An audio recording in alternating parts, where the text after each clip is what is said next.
नमस्कार। म आज फेरि तपाईँहरू समक्ष प्रफिट लसको केही नयाँ कुराहरू लिएर आएको छु। हुन त तपाईँहरू पढ्नुभएकै होला। म पढाउने हिसाबले होइन, सिकाउने हिसाबले आएको हो। प्रफिट लसमा कहिलेकाहीँ के आउँछ त धेरै समस्या आउन सक्छ। कुनै सामान हामी किन्छौँ त किनेर मात्रै बेचेर त भएन। त्यो सामान किन्दा ढुवानी खर्च लाग्छ। कहिलेकाहीँ त्यो सामानहरूमध्ये केही सामान के हुन्छ त कुहिएर जान्छ, टुटेर जान्छ, फुटेर जान्छ। त व्यापारीले के गर्छन्, त्यो फुटेको सामानको नाफा पनि बाँकी रहेको सामानबाट नै निकाल्ने प्रयास गर्छन्। अब त्यस्ता किसिमका समस्याहरू पनि के हुन्छ त हामी कहाँ आउँदो रहेछ, हाम्रो गणितीय समस्याहरू। त्यस्ता किसिमका समस्या हामी चाहिँ के गरिकन सल्भ गर्ने, के गरिकन हल गर्ने हो त त्यसको लागि हामीले चाहिँ के गरेका छौँ त यहाँ दुईवटा क्वेसन लिएर आएछौँ, मात्रै दुईवटा। हजुरको बढी टाइम लिँदा पनि लिँदिनँ म। मलाई विश्वास छ यो समस्याबाट तपाईँहरूले क्लास 9 सम्मका समस्याहरू, प्रफिट लस सम्बन्धी जुन समस्याहरू छन्, नाफा नोक्सान सम्बन्धी समस्या, त्यो हल गर्न सक्नुहुन्छ। मैले एउटा क्वेसन कस्तो लिएछ भने, एउटा सेकेन्ड ह्यान्ड बाइक कसैले 1 लाखमा किनेको रहेछ। अब सेकेन्ड ह्यान्ड बाइक किन्यो, अब उसको मेन्टेनेन्स खर्चमा त केही न केही त लगानी लाग्छ। त मेन्टेनेन्स खर्च उसलाई लाग्यो कति त 20,000 रुपियाँ। अब यति खर्च लागिसकेपछि हामीले कतिको मा बेच्दा हामीलाई के हुन्छ त 20% प्रफिट हुन्छ।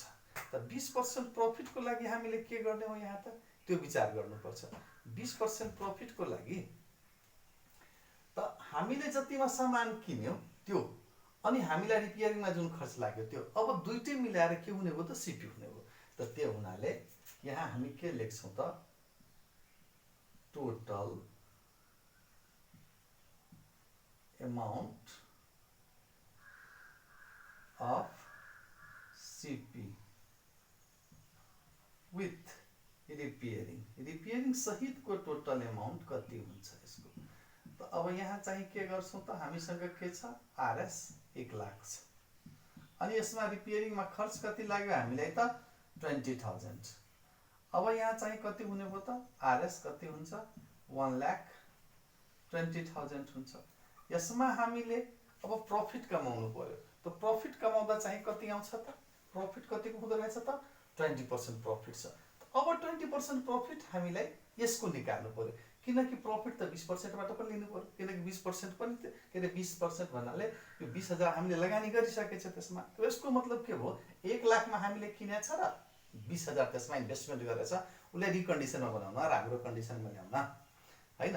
अनि त उसले बेच्छ त्यो ब्रोकरले, होइन, अरूलाई दिन्छ। तब उसको चाहिँ टोटल प्राइस कति हुने भयो त 1,20,000 रुपियाँ। अब यसमा चाहिँ उसले नाफा कति कमाउनु पर्ने छ त, प्रफिट कति पर्सेन्ट दिएछ त 20% छ। अब हामीले 1,20,000 मा 20% कमाउनु पर्नेछ। त त्यो हुनाले हामीले यहाँ के निकाल्नु पर्यो, अब प्रफिट एमाउन्ट। त प्रफिट एमाउन्ट आउँछ कहाँबाट, यही ध्यान दिनुपर्ने कुरो छ। यो 1 लाखबाट आउँदैन, 1 लाखमा 20,000 हामीले जोडिसकेछौँ किनकि त्यो रिपेयरिङमा खर्च भएको छ। त त्यो हुनाले यहाँ 1,20,000 छ। त प्रफिट एमाउन्ट हामी कहाँबाट निकाल्छौँ त 1,20,000 को 20% निकाल्छौँ। त यहाँ चाहिँ के आउँछ 20% अफ आरएस 1,20,000। अब 20 इन्टु 1,20,000 बाई 100, यो दुईटा कट्यो। अब चाहिँ यहाँ के गर्छु 12 दुना 24, त्यसपछि कतिवटा जिरो त 3वटा जिरो। भनेपछि 1,20,000 टोटल खर्चमा 20% कमाउनु पर्यो भने त कुनै ग्राहकलाई बेच्दा उसलाई चाहिँ 24,000 रुपियाँ बढी लिनुपर्ने हुन्छ। त देयरफोर एसपी अफ बाइक, अब त्यो बाइकको एसपी कति हुन्छ त, सिपीमा के जोडाउँछ त प्रफिट। अब हामीले किनेछ कतिमा 1,20,000 मा, त्यसमा प्रफिट कति आउँछ त 24,000। अब यो दुईटैलाई जोडिदिन्छु भने कति आउँछ 1,20,000 ले 24 कति हुन्छ त 44,000। यसको मतलब के हो, हामीले जुन बाइक किनेको थियो 1 लाखमा, त्यसमा के गर्यो हामीले त 20% जति, के अरे 20% होइन 20,000 जति खर्च गर्यो उसलाई रिपेयर गर्नमा। त्यसमा केही टुटफुट भयो होला, केही नराम्रो कन्डिसनमा भएको होला, त्यसलाई कन्डिसनमा ल्याउने के हो उसले 20,000 खर्च गर्यो। भनेको मतलब के हो त उसको टोटल लगानी कति भइहाल्यो त्यो बाइकको लागि त 1,20,000 रुपियाँ भयो। त 1,20,000 भयो। अब त्यसबाट उसले के गर्नु पर्यो त 20% कमाउनु पर्यो। त 1,20,000 को हामीले के निकाल्दिनु हो त 20% निकाल्दिनु हो, जुन कति आयो त 24,000 आयो। अब यो 24,000 उसको के हो त नाफा, यति नाफा खानुपर्ने छ। अब उसले कुनै कस्टमरलाई बेच्दो रहेछ त उसको लागि के गर्नुपर्छ, 1,20,000 मा कति जोड्नु पर्ने रहेछ त 24,000 रुपियाँ। त त्यो हुनाले 1,20,000 प्लस 24,000 के हुन्छ त 1,44,000 रुपियाँ। त यो हिसाबबाट मैले के मेसेज दिन खोजेको त, कुनै व्यापार गर्दा अब किनेर ल्याउँदा यदि बाटोमा केही टुटफुट भयो, केही समस्या पर्यो भने त त्यसमा हामी के गर्छौँ, टुटे फुटेको त कुनै ग्राहकले लिँदैन। त त्यो कन्डिसनमा हामीले के गरिदिनु हो त, त्यो कन्डिसनमा चाहिँ हामीले त्यसमा केही इन्भेस्टमेन्ट गरिदिन्छौँ। इन्भेस्टमेन्ट गरेर हामीले के गरिदिनु हो त, त्यो बाइकले चाहिँ राम्रो कन्डिसनमा ल्याएर अनि फेरि बेच्छौँ। त इन्भेस्टमेन्ट गर्दा राम्रो कन्डिसनमा ल्याउनलाई केही जुन इन्भेस्टमेन्ट गर्यो त्यो चाहिँ सिपीमै जोड्नुपर्छ, अनि मात्र त्यसको के आउँछ त प्रफिट आउँछ। अर्को हिसाब मैले कस्तो लिएर आएको छु भने, कहिलेकाहीँ के हुन्छ त, कुनै कुनै सामानहरू बाटोमा कुहिएर जान्छ। जस्तै फलफुल ल्याउँछौँ हामी त बाटोमा के हुन्छ, कुहिएर जान्छ। अरू त्यस्ता सामान हुनुहुन्छ जुन किचिएर मिचिएर मासिएर खराब हुन्छ। अब बाँकीको सामान छ, त बाँकीको सामानमै हामीले लगानी गरेको पैसाको नाफा लिनुपर्ने हुन्छ। त त्यसमा के हुन्छ त, सामानको दर चाहिँ अलिक बढ्दो रहेछ। यहाँ मैले चाहिँ के गरेछ त, एउटा क्वेसन लिएछ। जस्तै कुनै व्यापारीले 120 वटा ग्लास किनेछ, ग्लास सिसाको चिया खाने ग्लासहरू। त्यसमा के छ त, एउटा ग्लास किनेछ कतिमा त, पर ग्लासको रेट दिएछ RS 5। फेरि त्यसबाट के भयो, बाटोमा यसो ओसार पुसार गर्दाखेरि के भएछ त, 20 वटा ग्लास के छ त टुटेछ भनेपछि त्यो काम लाग्नु रहेन। अब बाटोमा आउँदाखेरि कहिलेकाहीँ त हामीले बाटो खर्च पनि लाग्छ, ट्रान्सपोर्टेसन खर्च। त ट्रान्सपोर्टेसन खर्च मानौँ कति रुपियाँ छ त, RS 50 छ। अब यहाँ चाहिँ हामीले उसलाई चाहिँ के गर्नु पर्यो त, 10% के खानु छ त, प्रफिट खानु छ। 10% नाफा पनि खानु पर्यो उसले। अब कुनै व्यापार गर्दा बिना नाफाको त कसैले गर्दैन। त त्यो हुनाले हामी के गर्छौँ त, अब यसलाई कतिमा बेच्छौँ हामी। अब यहाँ विचार गर्नुपर्ने कुरो के छ, जम्मा गिलास कतिवटा किन्यो उसले, 120 वटा, अनि उसले खर्च कति गरेछ प्रत्येक गिलासमा चाहिँ RS 5। अब हामीले के गरिदिने हो यहाँ त, अब निकाल्ने हो के एउटा ग्लासको CP अफ इच ग्लास बराबर कति छ, RS 5। अब कतिवटा ग्लास किनेछ उसले, 120 वटा। त CP of 120 glass equal to 120 into 5 equal to 600। अब यसले त 600 लगानी गरिसक्यो। अब यो 600 लगानीमा उसले चाहिँ के गरेछ त, ट्रान्सपोर्टेसन खर्च पनि उसको छ। त ट्रान्सपोर्टेसन खर्च जुन छ कति दिएछ यसमा 50। त यो 50 चाहिँ के गर्छ त, यही 600 मा जोड्छ उसले, यसलाई छुट्याएर राख्न मिल्दैन। त देयरफोर CP विथ ट्रान्सपोर्टेसन, किनकि त्यो सामानलाई ग्राहकसम्म पुगाउन जे खर्च लागेछ त्यो सबै CP मै जोड्नु पर्ने हुन्छ। त त्यो हुनाले के हुन्छ, RS 600 प्लस 50, त्यहाँ के आउने भयो 650। अब यसमा चाहिँ उसले के गर्नु पर्यो त, अब प्रफिट कति खानु पर्ने छ त, 10%। अब प्रफिट कति छ हामीसँग, 10% छ। त 10% प्रफिट।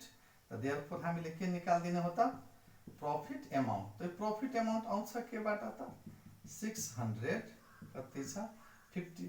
त 650 को कति पर्सेन्ट छ, 10%। त हामीले यसको 10% निकाल्दिने। अब यो दुईटा कट्छ। अब यहाँ हामीसँग बाँकी कति छ, RS 65।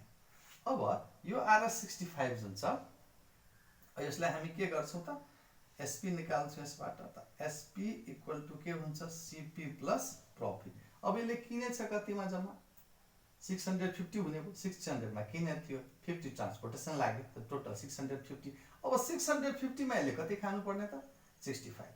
त अब के लेख्छौँ हामी, 650 प्लस कति छ 65। यसलाई जोड्दा 5 को 5, 6 ले 5 11 and 6 and 1 7, मतलब RS 715 छ। तर यसमा एउटा समस्या फेरि के छ त, बेच्दा त टुटेको ग्लास पक्कै उसले बेच्दैन होला। अब बेच्नलाई के गर्नु पर्यो, टुटे फुटेको ग्लासलाई के गर्छौँ हामी त, हटाउँछौँ। अब फेरि एउटा नयाँ टपिक्स आयो, ब्रोकेन कतिवटा छ, 20 वटा छ। त रिमेनिङ बाँकी रिमेनिङ कति, 120 वटा के भयो त, 20 घट्यो अब कति 100 भनेपछि 715 रुपियाँ चाहिँ उसले कहाँबाट निकाल्दो रहेछ त? यी 100 वटा ग्लासबाट। यो 20 वटा ग्लास त काम लाग्ने भएन। अब 100 वटा ग्लासबाट निकाल्दो रहेछ त 100 वटा ग्लासबाट निकाल्नलाई उसले के गर्छ त? अब यही 100 वटा ग्लास चाहिँ कतिमा बेचिदिन्छ त उसले? 715 रुपियाँमा है। अब हामीले चाहियो के त? एउटा ग्लास कुन रेटले बेच्ने हो? किनकि 100 को 100 वटा ग्लास त कसैले लिँदैन, एउटा एउटा ग्लास लिन्छ। त देयरफोर हामीले के गर्छौँ त? SP of each glass, total SP कति छ हामीसँग? 750 बाई कति छ? 100 इक्वल टु कति आयो? 715। यसको मतलब के हो? उसले चाहिँ कतिमा बेच्नु पर्ने रहेछ त? 7 रुपियाँ 15 पैसा गरेर लिएदेखि उसले ग्लास बेच्यो भने त यो जुन उसको फुटेको ग्लास छ 20 वटा, त्यो पनि के हुन्छ? म्यानेज हुन्छ, उसको व्यापारमा घाटा हुँदैन। त हामीले यसो हिसाब सल्भ गर्दाखेरि जहिले पनि यतिमा किन्यौँ, यतिमा बेच्यौँ, यतिमा किन्यौँ, यति नाफा खानुपर्ने छ, त्यस्तो अवस्था नआउन पनि सक्छ। यो हाम्रो क्लास 9 को बुकहरूमा दिएका पनि छन् यस्ता हिसाबहरू। चाहिँ कुनै सामान किन्यौँ, त्यसमा केही ट्रान्सपोर्टेसन खर्च लाग्छ, केही टुटे फुटेर जान्छ, केही किचेर जान्छ, केही मासिएर जान्छ, यस्ता किसिमका समस्याहरू आउँछ। ती सम्पूर्ण समस्याहरूको भार चाहिँ ग्राहकले बिहोर्नु पर्ने हुन्छ, त्यो व्यापारीले कहिले बिहोर्दैन। जस्तै यसैमा मैले एउटा एक्जाम्पल दिएको ब्रोकन पार्ट्सको, त ब्रोकनको पनि हामीले के गर्यो त? को माथि हाल्यो त? कस्टमर माथि नै हालिदियो है। त्यस्ता किसिमका जुन समस्याहरू आउँछ हैन, चाहे ट्रान्सपोर्टेसन खर्च होस्, अरू कुनै बाटोमा केही ट्याक्स लागोस्, इभन उसले केही खाजा खान्छ, खाना खान्छ, उसको जति टाइम लाग्छ, दिनभरिको लेबर कोस्ट लाग्छ, ती सम्पूर्ण किसिमका लेबर कोस्टहरू, लोड अनलोडका कोस्टहरू हुन्छ हैन। त्यस्ता किसिमका सम्पूर्ण कोस्टहरू के हुन्छ त? सिपीमै थुपारिन्छ। नाफा पनि सिपीमै थुपार्नु पर्यो, ट्रान्सपोर्टेसन खर्च पनि सिपीमै थुपार्नु पर्यो, केही टुटफुट गयो त्यसको पनि म्यानेजमेन्ट के गर्नु पर्यो त? सिपीमै गर्नुपर्ने हुन्छ हैन। र त्यो गरिसकेपछि फेरि हामीले के गरिदिने हो त? त्यही रेटले, त्यही सिस्टमले हामी के गर्छौँ त? त्यो सामानको भाउ बढाएर लिन्छौँ। त्यसबाट के हुन्छ त? व्यापारीलाई कुनै किसिमको घाटा हुँदैन। त यो तरिकाले चाहिँ हामी गयो भने त कक्षा 9 मा जुन प्रॉफिट लस सिपिएसपी सँग रिलेटेड जुन समस्याहरू छ, अब मलाई लाग्छ तपाईहरुलाई कुनै पनि किसिमको समस्या यो भिडियो हेरिसकेपछि आउँदैन होला जस्तो मलाई के छ पूर्ण विश्वास छ। तर ध्यान दिनुपर्ने कुरो के छ? कुनै सामान किन्यौं त्यसमा रिपेयरिङ खर्च जुन छ त्यो सिपीमा एड गरिदिनु। कुनै सामान किन्यौं त्यसमा जुन ट्रान्सपोर्टेसन खर्च त्यो पनि सिपीमा म्यानेज गरिदिनु। कुनै सामान किन्यो बाटोमा कुनै कर तिर्नु पर्यो त्यो कर पनि के हुन्छ त सिपीमा आउँछ। जस्तै कुनै सामान काठमाडौँबाट लिएर आउँछु हामीले त हामीले के गर्नुपर्छ बाटोमा केही न केही सामान्य किसिमका करहरू हुन्छ त्यो तिर्नु परेको हुन्छ हैन। त्यस्ता करहरू पनि के गर्छौं हामी त सिपीमा थपिदिन्छौं। यसरी सिपीमा थपिसकेपछि के हुन्छ त अब त्यो सामान जुन 10 रुपैयाँमा किनेछु 2 रुपैयाँ दिए हामीले कुनै ट्याक्स तिर्नु पर्यो त 10 ले 2 कति हुने भयो त 12 हुने। अब त्यो 10 रुपैयाँमा हामीले फेरि 2 रुपैयाँ नाफा पनि खानु पर्ने भयो त 12 मा के हुने भयो 2 अझ थप दिन्छु त कति हुन्छ 14 हुने भयो। अब हामीले के गर्ने हो त त्यो 14 रुपैयाँबाट नाफा र नोक्सान निकाल्ने कुरा गर्छौं। त अब यसको लागि मलाई बढी भनिराख्नु पर्दैन। यो सानो भिडियो क्लिप्सबाट तपाईहरु चाहिँ राम्रो तरिकाले बुझ्न सक्नुहुन्छ भन्ने मलाई के छ त पूर्ण आशा छ र विश्वास छ। अब चाहिँ अर्को दिनमा के गर्छु त यही भिडियोसँग रिलेटेड अंकित मूल्य छुट जसलाई भन्छौं के अंकित मूल्य भनेको एमपी र छुट अर्थात डिस्काउन्ट र भ्याट जस्ता समस्याहरू लिएर फेरिमा आउने नै छु। र मलाई मन पराउनेहरू सम्पूर्ण विद्यार्थी भाइ बहिनीहरुमा चाहिँ मेरो तर्फबाट न्यानो सम्झना छ। मेरो सम्पूर्ण साथीभाइहरू एकचोटी मलाई चिन्ने वा नचिन्ने प्लिज एकचोटी यो भिडियोलाई अवश्य हेरिदिनु होला। त्यसमा केही सुधार चाहियो केही सुझाव छ के गर्दा अझ राम्रो हुन्छ यदि त्यस्ता किसिमका केही कुराहरू छन् भने प्लिज कमेन्ट बक्समा लेखिदिनु होला र लाइक सब्स्क्राइब पनि गरिदिनु होला। यति भन्दै आज म यो सानो जानकारीबाट चाहिँ बिदा हुन चाहन्छु। हस्त नमस्कार।